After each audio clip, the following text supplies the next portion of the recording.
My in-laws bought me a Fiat, and that somehow led to finding out my husband had not only an affair, but a whole other family.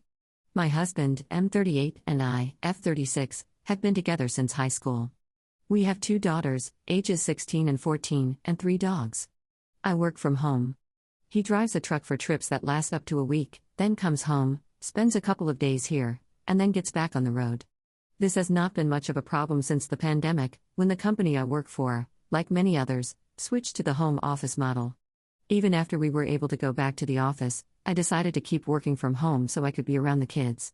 Honestly, without so many unnecessary meetings and interactions, I could get my work done faster. I even started taking small marketing jobs on the side. The way we manage finances at home is that we split all bills and expenses in half, and each of us gets to keep our own money.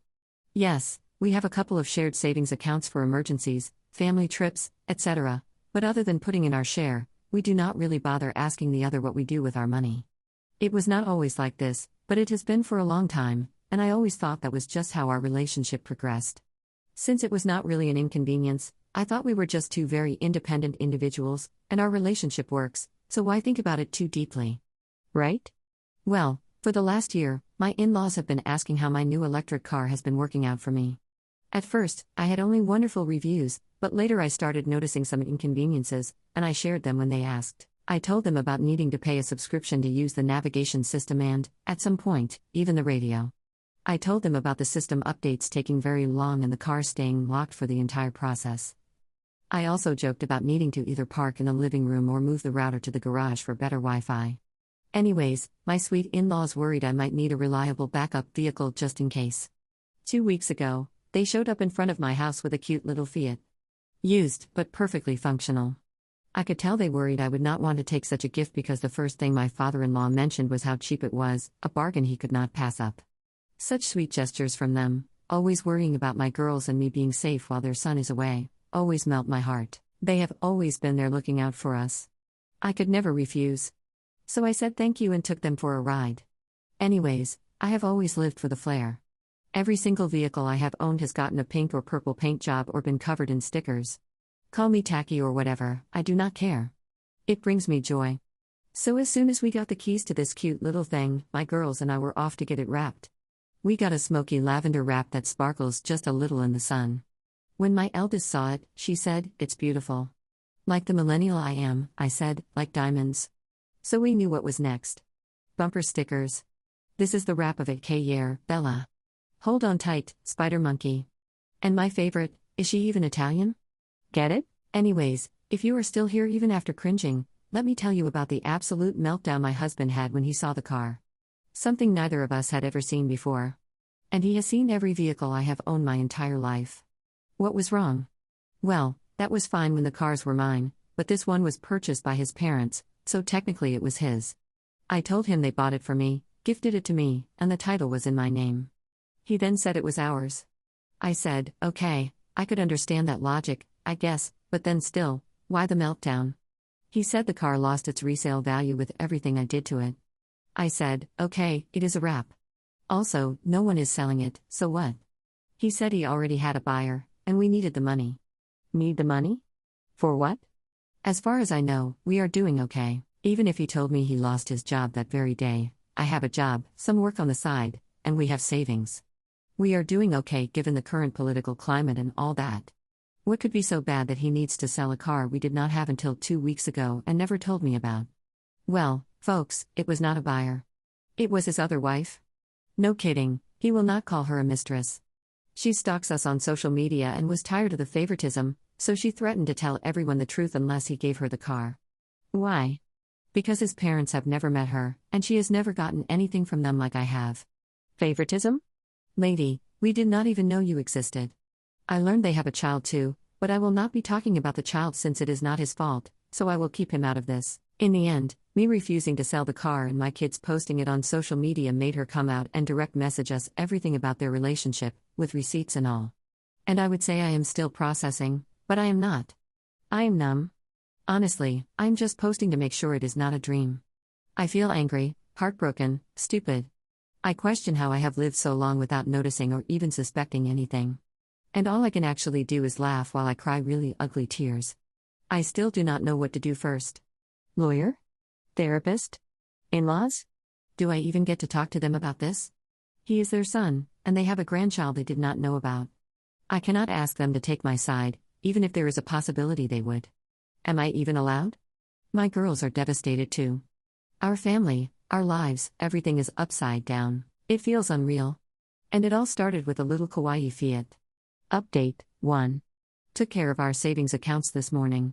Moved half of our emergency fund first. When I got to the savings we have for leisure, vacations, etc., he had already taken his half. He probably thought I would empty it and decided to make the first move. At least he only took half. I did not touch the college savings accounts we have for our girls. There are penalties for withdrawal and other stuff to consider. I did print a statement to prove the amounts as of today in case he does anything. 2. Had meetings with 2 different lawyers and explained the situation. Both were very professional and reassuring. I will be contacting the one I chose later this afternoon to provide bank statements and other documents. 3. Called my brother and told him what is going on. Wish I could say it was like in the movies where they drop everything and get on the first plane, but this is real life, and he cannot do that. He promised to stay in touch every day. 4. Yesterday my best friend took over my phone so she could reply to the other woman. Seriously, I do not know what to call her in this situation. Anyways, I was not in the mood, but my friend said we must ask all the questions now that she is willing to talk. Once he gets on the road, he will probably make her his first stop and convince her not to say any more. So she asked all the questions. So here it is, they met 7 years ago, after she separated from the father of her first child. They started dating. He did not interact with her son at first, but he paid for the babysitter so they could go on dates. The pregnancy was not planned. When she revealed the pregnancy, he revealed he was married. She said she would ask for child support. He did not want that because I would find out, so he offered financial support and to stick around. He moved her out of her 1-bedroom apartment into a 2-bedroom apartment. They have moved twice since then. Her family does not know about the situation. They think he is a very discreet person who is not into social media. She was okay with their arrangement at first, but she did draw comparisons about us living in a house while they live in an apartment, and I bought a new car a little over a year ago while he got her a used one. I bought my own car, by the way, so whatever little amount he spent on hers, he did not spend on mine, so I should be the one upset here. Our mortgage is still on for another 2 years, so he promised once the house is paid off, they can look for a better place. Good luck with that. We could only afford this house because, at the time we bought it, he was in the military and got help getting the credit approved so he could live in the area. Prices were not as high as they are now, this place was not yet gentrified, and also, I have been paying my half too. So when she saw that my girls got concert tickets and his parents gave me a backup car, she felt wronged by him. She did not mean to actually tell us at first, but seeing him ignore her warning made her actually want to spill the tea. She said she knows it is wrong that she lurked on social media, but she could not help it. I guess we got a lot of evidence from her. Everything is saved, and the conversation is exported. I called my in-laws. They are coming over for dinner. I still do not know how I will bring it up. I guess I will just rip it off like a band-aid. That is all. Maybe too little, maybe a lot. My best friend said things are falling into place, but all I see is everything we have built crumbling. Thank you all for your thoughtful advice. The next step is probably going to be getting us some therapy and staying on top of the legal stuff. Final update, this will probably be the last update for a while now because I will need to focus on all the legal stuff. 1. Talk to the in-laws. They were shocked. My mother-in-law had a harder time believing it was real. It is not like she called me a liar, she just kept reciting my sentences back to me as questions, like she could not make sense of it. I do not blame her. My father-in-law was the first to start reproaching his behavior and the way she handled things. The fact that she contacted the girls made him so upset I worried for his health. After I told them how everything went down, the fight over the car, her contacting us, him leaving to stay at a motel, etc., I told them about the information I gathered from her. How long it has been going on, where they live, all of that.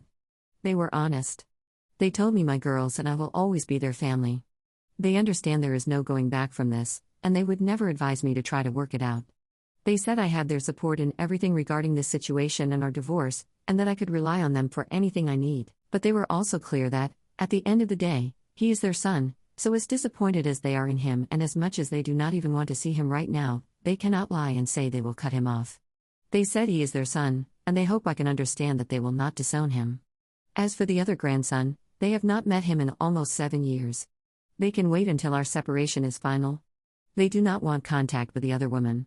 Even if one day they get to meet the boy, what she did, messing with someone else's children, is unforgivable in their books. They said they will cross that bridge when they come to it, but as of now, they will not create more conflict. Also, for my girls, they want them to know their grandparents will always be on their side. I feel very grateful to them. I cannot say I will be relying on them as much as I used to, but we will not become strangers either. I can understand them not cutting off their son, and I appreciate their honesty because they did not lie to me about kicking him to the curb only for me to find out he is moving in with them or something. Also, on a second note, some of you mentioned getting STD tests. I am on it. I already booked an appointment. Although this may be too much information, we have used protection for the last 8 years. And guys, I think he gaslit me into thinking it was for me.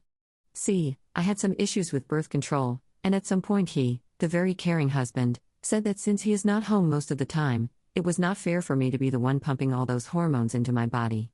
He could be the one to use protection instead, not a vasectomy, because we were too young and we might want another baby later, though. I really felt so cherished. Thinking of the timeline, that is probably when he started cheating, and that was the best way for me not to find out. Anyways, I will be getting tested, but it is kind of funny how when the drain gets unclogged, all the crap comes out.